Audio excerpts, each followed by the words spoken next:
लोकांपासून लपवून ठेवाव्यात अशा काही गोष्टी. तुम्ही विद्यार्थी असाल तर आपलं भविष्यातील ध्येय लोकांपासून लपवून ठेवा. ध्येय गाठायचे असेल तर शांततेत मेहनत घ्या. बोलणं कमी आणि काम जास्त असू द्या. कुठे जात असाल तर पोहोचण्याचं ठिकाण सगळ्यांना सांगत बसू नका.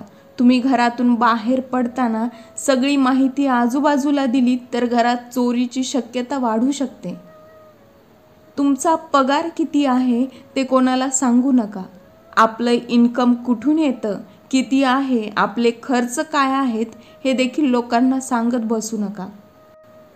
तुमची नोकरी गुप्तचर विभागात असेल तर ते कोणाला सांगू नका. सरकारी नोकरी आणि तेही गुप्तचर विभागात किंवा असे काही विभाग ज्यात कुठलीही सरकारी माहिती तुम्ही बाहेर सांगू शकणार नाही अशी नोकरी असेल तर ते लोकांपासून लपवा. कुठे इंटरव्ह्यूला जात असाल तर मित्र किंवा शेजाऱ्यांना काम पूर्ण होईपर्यंत काहीही सांगू नका. नोकरी मिळवून नोकरीवर रुजू झालात की मग सगळ्यांना सांगायला हरकत नाही. तुमचं लग्न ठरलं आहे तर सासरवाडीचा पत्ता लग्न होईपर्यंत गुप्त ठेवा. कोणाला सांगू नका. लोकांना रिकाम्या चौकशा करण्याची सवय असते आणि काही चांगलं होत असेल तर त्यात खोडा घालण्याचे कामही काही लोक करत असतात. घरात तुम्हाला अचानक काही धनलाभ झाला असेल, तुमचं अडकलेलं काम मार्गी लागलं असेल आणि त्याचा तुम्हाला खूप मोठा फायदा झाला असेल, अशा वेळेस शांत राहा. त्याची वाच्यता कुठेही करू नका. तुमचा बँक अकाउंट नंबर कोणालाही सांगू नका किंवा बँकेची कुठलीही माहिती कोणाला देऊ नका. अनोळखी नंबरवरून आलेले फोन उचलू नका. उचलले तर कोणत्याही आमिषाला बळी पडू नका. बऱ्याच वेळेस तुम्हाला लॉटरी लागली आहे, तुमचे बँक डिटेल्स आम्हाला शेअर करा असेही फोन येतात.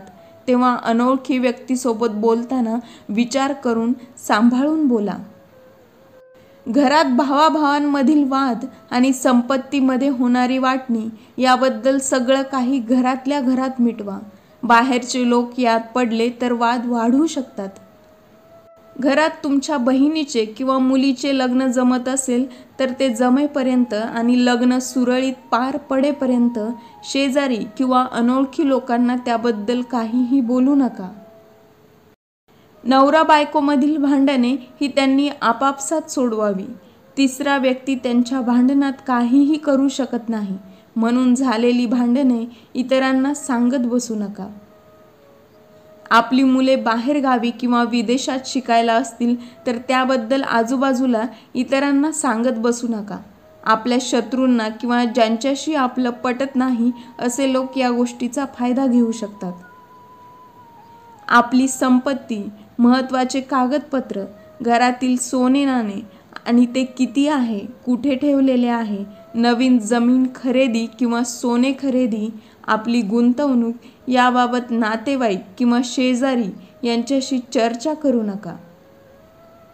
घरातील काम करणाऱ्या नोकर माणसांसमोर आपल्या घरातले महत्त्वाचे विषय काढू नका. त्यावर चर्चा करू नका. घरातील तिजोरी आणि तिजोरीच्या चाव्या या कोणासमोर काढू नका. आपला मोबाईल नंबर महत्त्वाच्या व्यक्तींना द्या. कुठल्याही अनोळखी व्यक्तीला देऊ नका. आपले क्रेडिट कार्ड व डेबिट कार्ड नंबर हे कोणालाही देऊ नका, अगदी जवळच्या व्यक्तींना देखील नाही. बाहेरगावी जाताना कोठे जात आहात, किती दिवसांसाठी जात आहात, वापस कधी येणार आहात याबाबत शेजाऱ्यांसोबत चर्चा करू नका किंवा इतर लोक जे कमी परिचयाचे आहेत अशा लोकांनाही आपले प्लॅन सांगत बसू नका. आपल्या घरातील लोकांचे गंभीर असलेले आजारपण त्याबद्दल बाहेर कमी चर्चा करा. लोकांचा दृष्टिकोन बदलेल असं काही बाहेर सांगत बसू नका. मुलांमध्ये असलेले दोष, कमतरता किंवा त्यांचे गुणपत्रक याचे वाचन सगळ्यांसमोर करू नका, जेणेकरून मुलांच्या मनावर काही परिणाम होईल. मुलांमधल्या उणिवा त्यांना एकट्याच सांगा आणि त्या कशा दूर करता येतील ते पहा. नवीन लग्न झाल्यानंतर आपल्या भूतकाळात झालेल्या सगळ्या गोष्टी जोडीदाराला सांगत बसू नका, जेणेकरून तुमच्या नात्यावर त्या गोष्टींचा वाईट परिणाम होईल.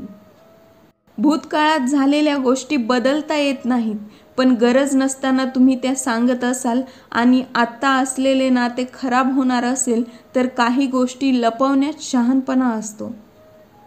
सासरी होणारी प्रत्येक गोष्ट बायकांनी माहेरी सांगण्याची गरज नाही.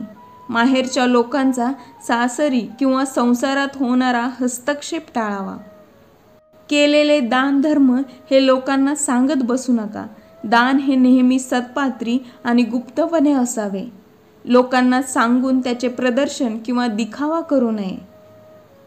एकंदरीत या सगळ्या गोष्टींमध्ये इतकंच सांगायचं आहे की समाज बदलला आहे, लोक बदलले आहेत, स्वार्थी झाले आहेत. आपलं रोजचं आयुष्य जेवढं गुप्त आणि जेवढ्यास तेवढं ठेवता येईल ते बघा. आजूबाजूला घडणाऱ्या घटनांवरून धडे घेऊन आपण शहाणे व्हावे. व्हिडिओ आवडला असेल तर चॅनलला लाईक, शेअर आणि सबस्क्राईब करायला विसरू नका.